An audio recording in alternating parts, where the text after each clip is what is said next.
mga mama sir, welcome po kayo sa ating channel, ang Mom Flourish Channel. For today's video, pag-usapan po natin itong mga Kalingap Angels na nawala na bilang Kalingap Angel ni Kalingap Rob. Ayan, unahin natin si Rachel. Si Rachel po, mga Kalingap, hindi po siya umalis bilang Kalingap Angel. Actually, si Kalingap Rob po ang siyang nagtanggal kay Rachel. Hindi dahil sa meron siyang nagawang kasalanan, kung hindi, nakita naman natin na kayang-kaya ng tumayo, no, sa sarili niyang mga paa si Rachel. So, naisip ni Rob, hindi na nga naman kailangan ni Rachel ng tulong, di ba? Nakita naman natin kung gaano ka-successful na yung kanyang YouTube channel. Tapos, nakita natin kung gaano karami dumagsa ang sponsor ni Rachel. So, naisip ni Rob na kaysa itutulong kay Rachel, kasi alam niyo naman po kapag ibig sabihin ng Kalingap Angel, beneficiary ka ni Kalingap Rob, no? So, naisip niya na kaysa ibigay kay Rachel o itulong kay Rachel, di meron pang mas deserving, no, na matulungan. But, nililinaw natin na sa Kalingap Angel lamang nawala si Rachel, sa Kalingap hanggang dulo, nandyan si Rachel. So, maraming salamat, Rachel, sa pagiging loyal sa Kalingap. Siyempre, itong pangalawa, talagang nawindang tayo rito, no? Walang walang personal na pagpapaalam to Pinasabi niya lang na ayaw niya nang magpa-vlog. So, nawindang, nalungkot talaga ang super daming sumusuporta sa kanilang love team na Edrica. Ayan, so, alam niyo na kung sino yung tinutukoy ko. Siya walang iba kung hindi si Erica. Naalala ko nung nagpaalam si Erica, no? Magbe-birthday si Kalingap Rob noon. Buong akala nga ng marami, no? Na baka prank lang yan. Kasi alam natin si Kalingap Rob mahilig sa prank. Pero natapos ang birthday ni Rob, walang Erica ang lumitaw.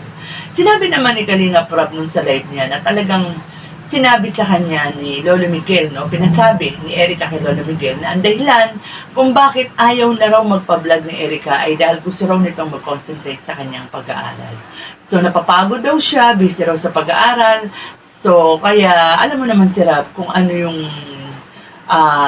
gustong mangyari ng kanilang beneficiary, sumusunod lang si Kalingap Rob. So, kung ayaw magpa-vlog, hindi iba-vlog. Hanggang sa mabalitaan na nga lang natin na mayroon palang mga ibang nag-sponsor kay Erica. Ang masaklap, hindi yata nasama ni Erica ang kanyang lolo at lola na naging dahilan kung bakit siya tinulungan nung umpisa, di ba, ni Rowell. Si Rowell na high scout yan no? Pagkatapos yung dahilan ng lahat kung bakit sila natulungan, ay biglang naitsapwera. Buti na lang, merong Kuya Val. To the rescue, Kuya Val. At muling tinulungan, pinabahayan si Lolo Miguel. Bago tayo pumunta sa susunod na Kalingap Angel na nawala sa Kalingap. Kasi naalala ko noon, sa vlog o sa live ni Kalingap Rob, sabi niya, talaga raw, yung pagpapaalam na yun ni Erica, talaga raw, inisip niya raw talaga, hindi nga raw siya nakatulog, di ba? Naalala niyo yun. So, siguro, kahit ako man to si Rob, magtataka ako biglang-bigla di ba? Nung mga panahon na yun, sobrang sikat ang Rachel ni Rachel. At ang parang nakakatapat lang, no? Kahit na hindi man sabihin natin, tapat na tapat, kumbaga kahit pa paano nakakaagapay sa kasikatan ng Rachel, ay ang love team nga ng Edrica, di ba? So, kumbaga, inalis na nga ni Kalingap Rob ng si Rachel. So, eto na nga ang Edrica na nga ipupush niya, no? Tapos biglang iniwan siya sa ere, di ba? Sabi ko nga kanina, sobrang masakit ang nangyari na yan, na pagpapaalam ni Erica sa Kalingap. Ang sumunod, eto kailan lang, no?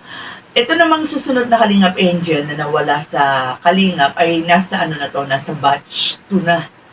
Actually, siya yung leader sana ng batch 2. Kaya lang, nakapag-decide siya na magpaalam na sa Kalingap. Ang kagandahan dito sa tinutukoy ko na Kalingap Angel, maayos siyang nakipag-usap kay Kalingap Rob.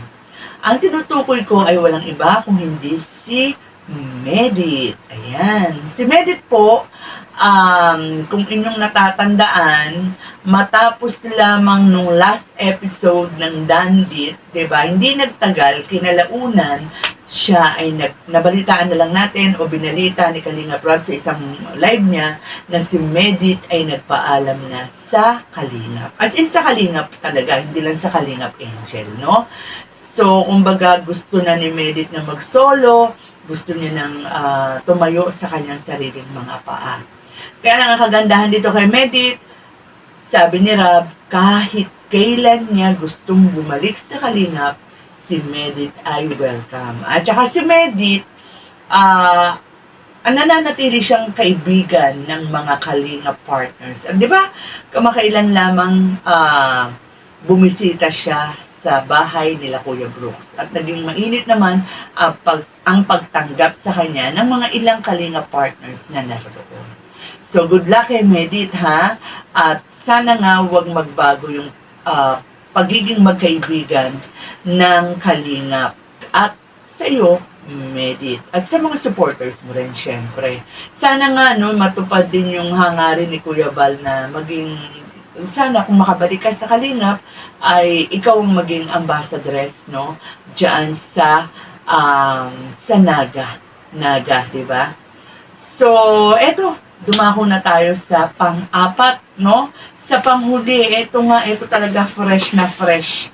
Kahapon lang yata ito nangyari. Ang pagpapaalam ni Rina sa Kalingap. Tulad din ni Medit at saka ni Erica, hindi lang bilang Kalingap Angel, kundi sa Kalingap. Bawal na pong i-vlog si Rina, hindi na po natin makikita si Rina, pero sana naman huwag, ano? Pero nasa kasulatan yun na hindi na po pwedeng ibalik si Rina, hindi na po pwedeng i-vlog si Rina. Siguro kung may magbablog man kay Rina, iba na, hindi na Kalingap, no?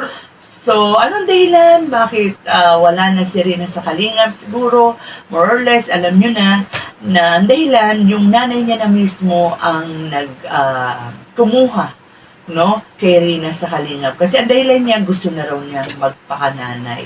Sabi niya ay natauhan siya at meron ng, batay dun sa binasa nila sa barangay, ay meron na raw siyang meron ng pagkakakitaan na maaari niyang, kumbaga, ipantulong o pansuporta kay Rina. Kasi, di ba, bagamat labag naman sa ating mga kalooban at nakikita natin na mas naging maayos si Rina sa mga kamay ng Kalingap, lalo-lalo na sa pangangalaga ni Roda, wala tayong laban doon, nanay, yun di ba?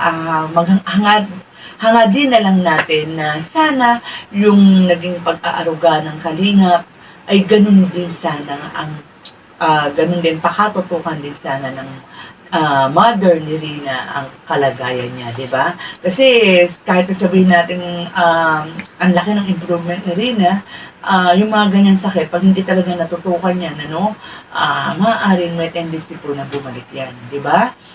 So, sana nga hindi totoo yung mga palapalagay ng iba, mga kutob ng iba na kaya kinuha si Rina, dahil ganyan. Huwag naman sana, no? So, tignan muna natin bago tayo humusga. Basta tayo naman, ang hangad lang natin ay yung mapabuti si Rina. Kasi alam natin kung gaano ka-special si Rina sa Kalingap. Diba?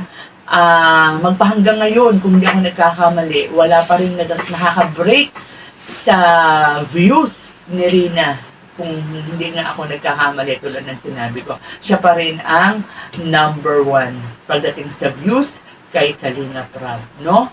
So, talagang itong si Rina, napamahal na to kay Kalinga Prab. Talagang ang dami niyang naging kuya rito, Kalinga Boys, di ba?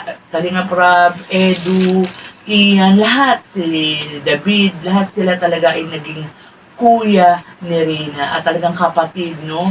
Baby sister nila yan si Rina. So, nakakalungkot talaga.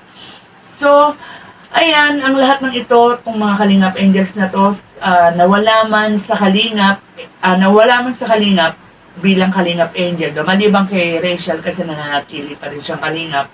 Sana ay huwag ninyong malimutan na hindi nga mararating yan kung hindi dahil sa isang tao na ito na nagpakahirap, na nagpakilala sa inyo sa social media, kaya kayo nakilala ng mga sponsors, walang iba kung hindi si Kalinga Prab, no?